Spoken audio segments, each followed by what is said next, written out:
Hey guys, Protoballer14 here, and I've had a question from someone that asked, what do I think is better, the Proto SLG or the Autococker SR? So I'm going to answer that right now. First I'm going to go over the key strengths of both, the weaknesses, and then I'll do my final conclusion. So let's start with the SLG. Put the SR on the ground. The SLG comes in a nice cardboard casing with foam underneath it. It's got a one-piece 14-inch barrel. Really lightweight, nice gun, easy to program. Nice aluminum trigger. Hyper 3 regs, perfect. Easy to maintain. Just pull the bullets out the back. So very simple. Those are the key strengths of the SLG. It's also quiet and very little kick on it. It's also very fast. Now, next we have the Autococker SR, and some of the key strengths about this gun is it comes with a nice padded case. It's a two-piece Caner barrel, which is always nice to have a two-piece barrel. It's got an OLED board, so easy to program. See there, OLED board. It's got the sling type trigger and a easy to maintain bolt. It's fairly fast once you get it sweet spotted, which is one of the weaknesses about this gun, is if you don't know how to properly sweet spot the gun or properly tune the LPR, this gun will not shoot right for you. So it takes a little bit more experience to know how to tech this gun. Other than that, two great guns. Let's do a side-to-side comparison.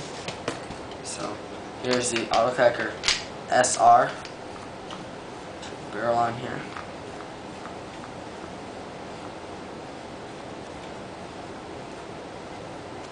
Autococker SR, and then the Proto SLG. You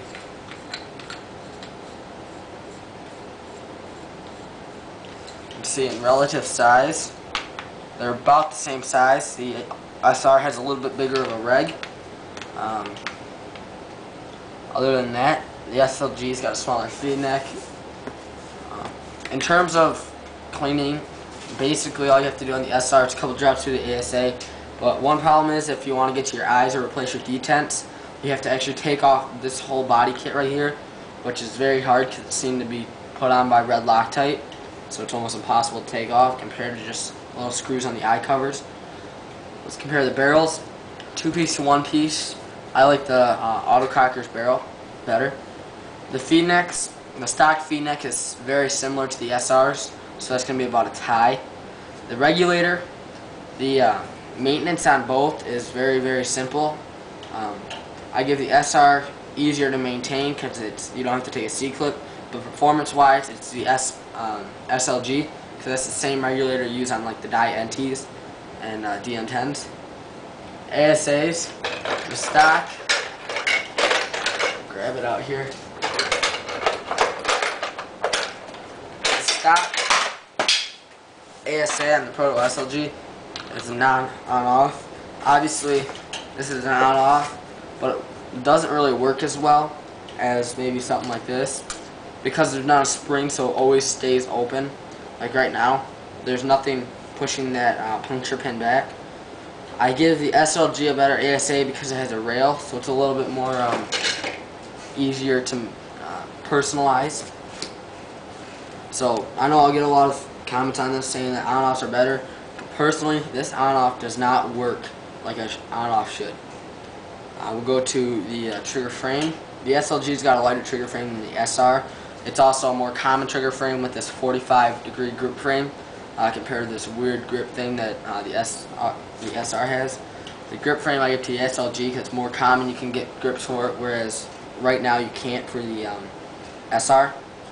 The triggers are about the same. This is an aluminum trigger. They're both aluminum. This is spring assisted, and this is magnetic breakaway. I give the SR the trigger because it is magnetic, and it's the nice sling style compared to the rake. Moving up, we got eyes. Maintenance-wise, the SLG is better. just take a screw off, whereas you have to take the whole gun apart to do the eyes on the SR. So the eyes are both brake beam stock, but because it's easier to maintain the SLG's eyes, I give it to the SLG. The both bolts are very simple and work fine. They're just as easy maintenance-wise. SR, take it out like that. The SLG, just unscrew the back cap. So both are very, very simple. Let's tie there. The boards, I give the SR the board because it does have the OLED board, although it is a very small LED board. That's one problem about it. The SLG is just a LED board. So that's the board. Grips, I give it to the SLG. It's a lot stickier, a lot better feeling than this kind of like a plasticky hard grip. It doesn't even compress really, where this one, my fingers can actually sink down in. Feels a little bit nicer. So SLG's got the grips. Let's go to weight. I have my scale here. I know it's going to be the SLG. It's 2.17, but let's weigh the SR for it first. Okay. Okay, so 2.65 right there, 2.65, and this is 2.17, but I'll wait because nobody believes anybody on the internet nowadays. 2.17. So very, very light gun. Weight goes to the SLG because it's lighter. Customer service. Dye has great customer service. I haven't yet called the Autococker WGP for their customer service, but I know from what I've read on reviews that it does take a lengthy amount of time. Whereas I've dealt with Dye so many times, instantly there's a technician talking to you. It's very, very easy. They know what they're talking about, so I'm going to give customer service to the SLG just because based on reviews, WGP hasn't performed that well. So overall, for the price, they're both in the $200 range. I think the SLG is the way to go. It's controversial, but it's basically what you're feeling, how you like your gun, if you like to pop it or if you like spool based. So they range about the same. They're about equal, but I personally like spool valves, so I'm going with the SLG. It's all in your decision. But then again, you have to sweet spot this, you don't have to sweet spot this. The LPR can be a pain in the butt. No LPR on this, so it's a lot easier. Pro Waller 14, please subscribe.